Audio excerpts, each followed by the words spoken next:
바이마르는 한국에서 파리나 런던, 베를린만큼 많이 알려진 도시는 아니지만 독일인들에게는 독일의 문화를 상징하는 도시 중 하나라고 평가받습니다. 오늘은 바이마르의 도시 역사를 알아봄으로써 인구 7만 명 남짓의 도시인 바이마르가 어떻게 이런 평가를 받게 되었는지 알아보고자 합니다. 바이마르라는 도시는 이미 10세기 이후, 그러니까 중세부터 존재했습니다. 그러나 당시의 바이마르는 지금의 바이마르와는 많이 달랐는데요. 이는 1424년 도시에서 큰 화재가 일어난 후 도시가 전체적으로 다시 세워졌기 때문에 더욱 그렇습니다. 화재 이후 당시 바이마르를 지배했던 베틴 가문은 다른 도시에서 세금을 조달하고 경제적으로 바이마르에게 각종 특권을 부여함으로써 도시의 재건을 지원했습니다. 한편 바이마르의 위상은 16세기 이후 크게 높아지게 되는데요. 이는 1552년 작센 바이마르 공국의 공작이었던 요한 프리드리시 1세가 바이마르를 공국의 수도로 삼았기 때문입니다. 이후 바이마르는 1918년 독일 제국이 1차 세계대전에서 패배할 때까지 공국의 수도로 남게 되죠. 비록 공국의 수도가 되긴 했지만 당시까지도 바이마르는 무수히 많은 제국들 중 하나의 수도였을 뿐 독일을 대표하는 도시와는 거리가 멀었습니다. 그러나 바이마르는 18세기를 거치면서 전성기를 맞이하게 됩니다. 여기에는 무엇보다도 이 시기 바이마르를 통치했던 안나 아말리아와 그의 아들이었던 칼 아우구스트 공작이 큰 역할을 했습니다. 1757년 태어난 칼 아우구스트의 아버지이자 공작이었던 에른스트 아우구스트 2세는 아들이 태어나고 1년 만에 사망하게 되는데요. 이후 그의 아내였던 안나 아말리아가 섭정으로서 공국의 통치를 담당하게 됩니다. 당대의 예술에 조예가 깊었던 그는 섭정을 하면서 동시에 크리스토프 마르틴 빌란트와 같은 당대의 유명한 문학가와 지성인들을 아들의 교사로 임명하고 이들에게 아들의 교육을 일임합니다. 그리고 이들로부터 칼 아우구스트는 당시 계몽주의의 세례를 듬뿍 받은 교육을 받고 성장합니다. 또한 선생님들의 동행하에 어린 아들에게 자주 여행을 시키면서 견문을 넓혀주고자 노력했는데요. 이런 교육의 영향으로 칼 아우구스트는 이후 1816년에 독일 지역에서는 최초로 헌법을 도입하기도 합니다. 한편 어린 시절의 여행들은 칼 아우구스트와 바이마르의 미래에 결정적인 영향을 끼쳤는데요. 특히 1774년, 그러니까 17살 무렵에 했던 오늘날의 독일 서쪽 여행이 그러했습니다. 우선 칼 아우구스트는 여행 도중 다름슈타트에서 동갑내기였던 루이제 공주를 만나 사랑에 빠지게 됩니다. 그리고 다음 해인 1775년 둘이 18세로 성년이 되자마자 결혼식을 올렸죠. 그러나 이때의 여행은 칼 아우구스트 개인에게 있어서 뿐만 아니라 이후에 바이마르와 독일 전체에도 큰 의미를 지닌 것이었습니다.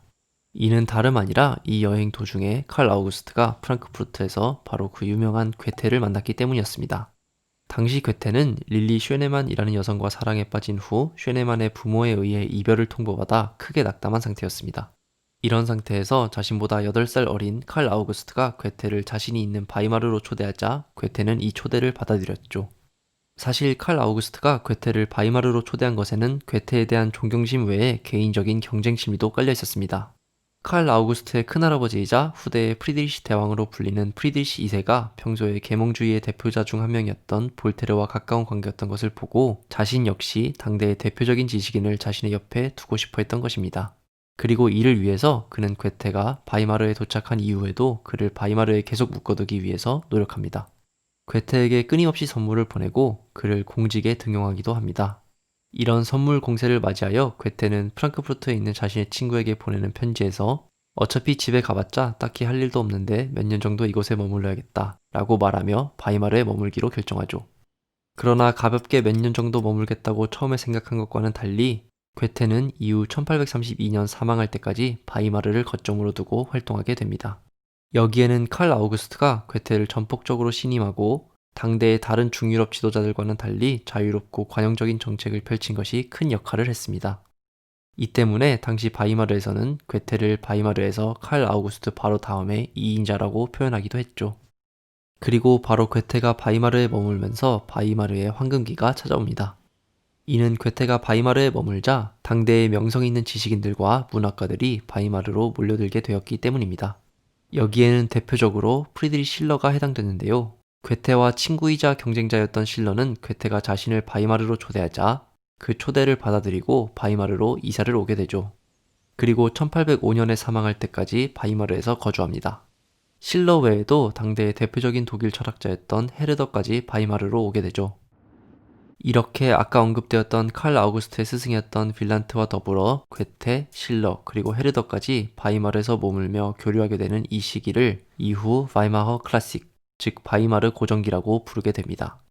당대 독일의 대표적인 지식인들이 바이마르라는 작은 도시에 머물면서 매우 가깝게 교류하고 경쟁한 결과 탄생한 바이마르 고전기를 통해 독일에서는 고유의 낭만주의와 영국과 프랑스로부터 비롯된 계몽주의가 종합된 근대 이후의 독일을 특징짓는 문화가 탄생합니다. 바이마르의 황금기는 칼 아우구스트가 1828년에 사망하고 4년 후인 1832년 괴테 역시 사망하면서 전환기를 맞이하게 됩니다. 칼 아우구스트의 뒤를 이어 19세기 중반 바이마르를 지배했던 칼 알렉산더는 리스트와 바그너와 같은 음악가들을 바이마르로 초대해서 문화 강국으로서의 바이마르의 위상을 계속 지켜나가죠. 칼 알렉산더는 바이마르의 예술가들을 초대함으로써 바이마르를 문학뿐만 아니라 음악과 미술에 있어서도 큰 위상을 갖는 도시로 만들었고, 이를 토대로 1860년 바이마르에 당시로서는 드물게 미술대학교를 설립합니다.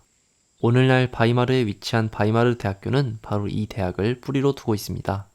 역사학자들은 괴테가 살았던 시기의 바이마르를 황금기, 그리고 그 뒤의 시기를 은기로 구분하기도 합니다. 이것이 오늘날까지도 독일인들이 바이마르를 독일 문화를 상징하는 도시 중 하나로서 인식하는 이유이기도 합니다.